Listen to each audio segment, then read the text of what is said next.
Hello, I'm Lee Broders. So, did you do well at school? Truthfully, I didn't, but not through a lack of learning. But it got me thinking of how the education system has not changed in many years, and how it came into being. When we look at it, we start primary school usually around the age of 5 years old and progress to junior and then secondary senior school. All the time we're being told that we need to do well at school so that we can make progress and get into a better school. Then when we're older we can get a better job with more money. In the UK, at the age of 13 and 14 years old, we're asked to select subjects to study which we will be able to use in our future careers that we don't know what we're doing yet. Then at the age of 16 we sit exams on these subjects. All this at a time when we're growing into young adults with a plethora of hormones coursing throughout our bodies, not understanding what's happening to us, and we're asked to make these important decisions. We're told by society that we need to do well in these exams so that we're able to continue on to further education, and those that don't will end up in low paid, menial jobs. For those that do well, they get the opportunity to go on to further education with a promise of better jobs, and if they apply themselves really well, they can go on to university for even higher paid jobs. After all this, we're allowed to go and work for other people in jobs that are mostly unfulfilling for the next 40 years.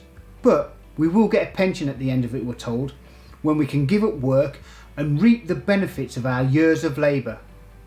Benefits, that's another subject I will cover later on. So, it sounds good.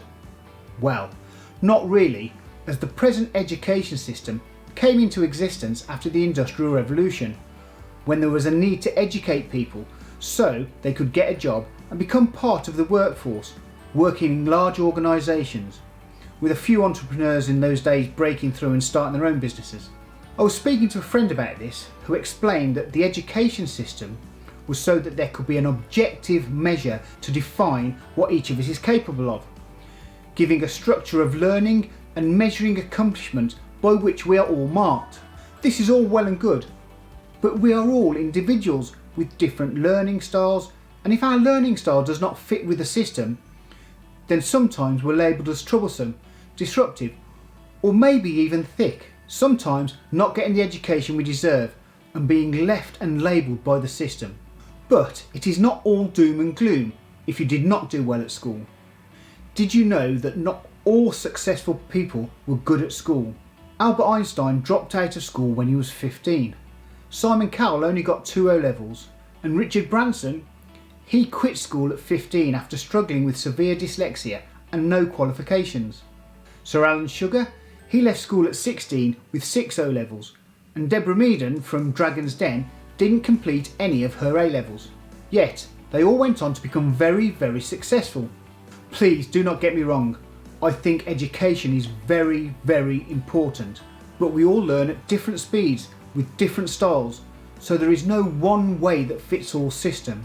Remember, the word education is derived from the Latin word educo, meaning to educe, to draw out, to develop from within. If you would like to know more, please like, follow and subscribe my social media channels. Also, please feel free to contact me on any of them, as I would love to hear your thoughts on this and if school really helped you. Thank you.